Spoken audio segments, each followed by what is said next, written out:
नमस्कार। मैंने अपने कार्बोहाइड्रेट्स के व्याख्यानों में आपको कार्बोहाइड्रेट्स के संगठन, उनके संश्लेषण, उनकी प्राप्ति के स्रोत और उनके वर्गीकरण की विस्तृत जानकारी दी।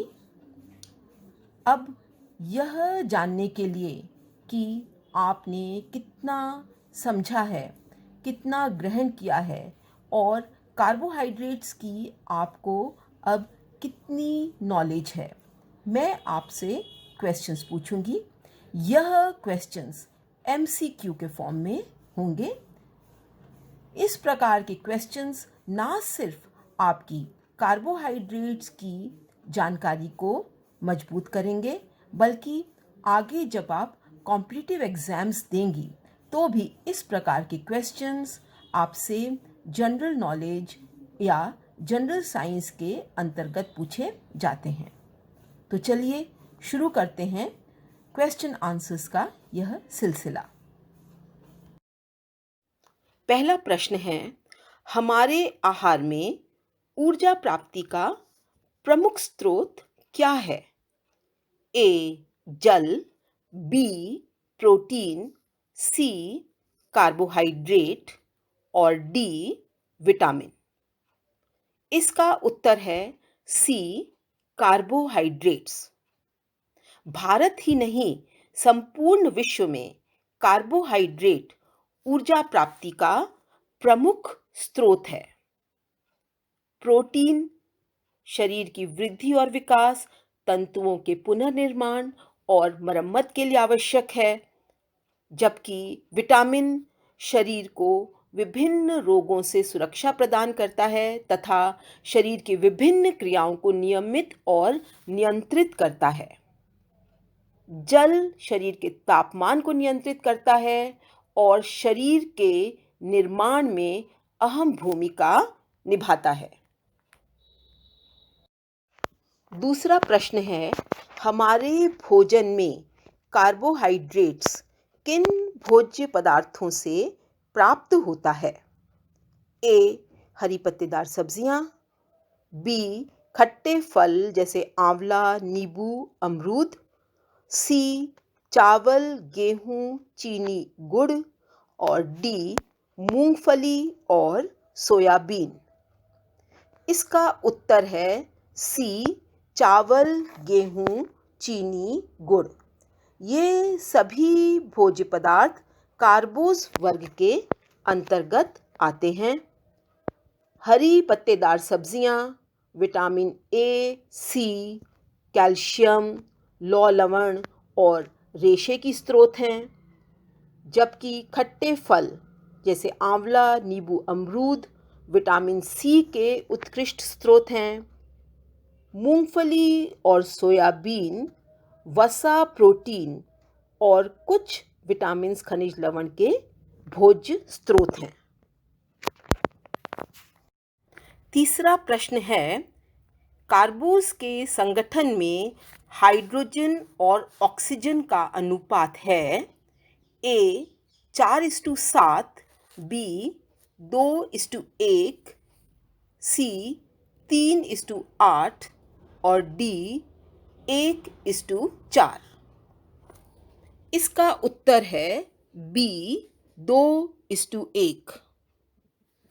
कार्बोहाइड्रेट्स में हाइड्रोजन और ऑक्सीजन उसी अनुपात में रहते हैं जिस अनुपात में जल में।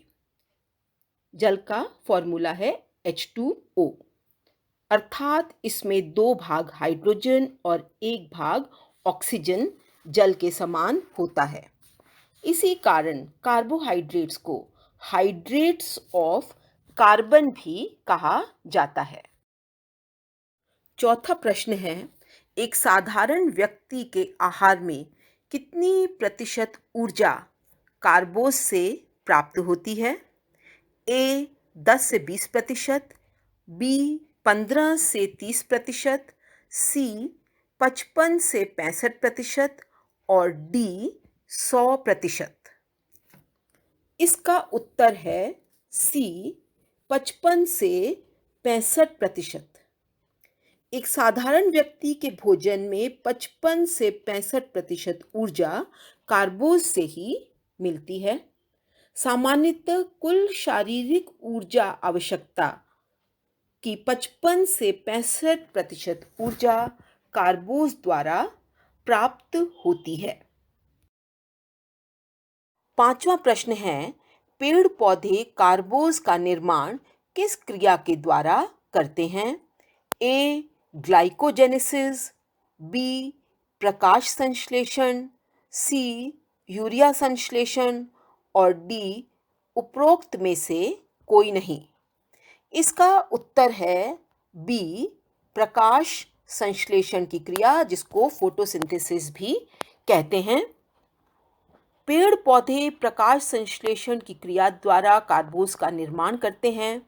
प्रकाश संश्लेषण की क्रिया हरी पत्तियों के द्वारा होती है।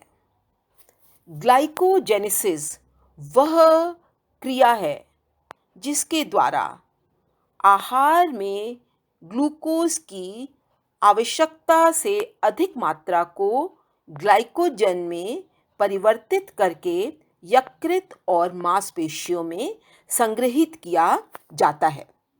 जबकि यूरिया संश्लेषण की क्रिया के द्वारा प्रोटीन चयापचय के दौरान अमोनिया का निर्माण होता है, जो कि विषैली होती है। अतः यूरिया संश्लेषण में इस अमोनिया को यूरिया में परिवर्तित करके शरीर से मूत्र के द्वारा बाहर निकाल दिया जाता है।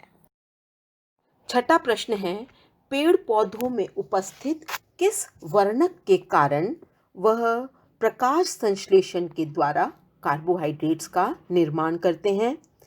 ए. Carotenoids, B. Lycopene, C. Anthocyanin और डी. क्लोरोफिल।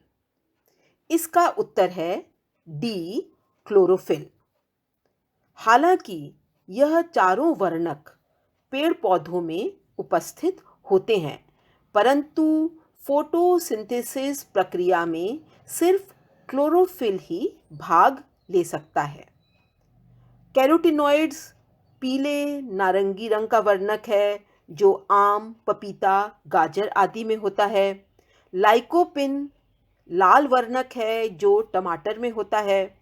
जबकि एंथोसाइनिन बैंगनी रंग का वर्णक है, जो बैंगनी अंगूर, बैंगनी पत्ता गोभी में उपस्थित होता है।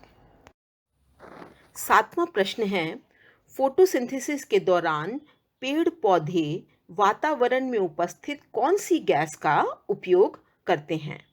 ए. Carbon dioxide, B. Oxygen, C. Nitrogen और डी.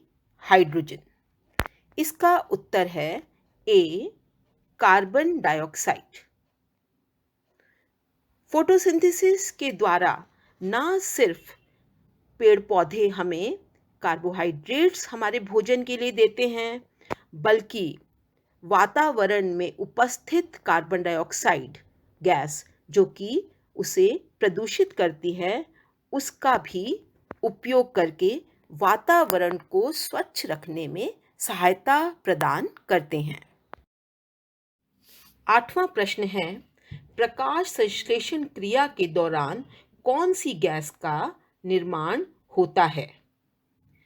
ए. Nitrogen, B. Oxygen, C. Carbon dioxide और डी. हाइड्रोजन। इसका उत्तर है बी. ऑक्सीजन।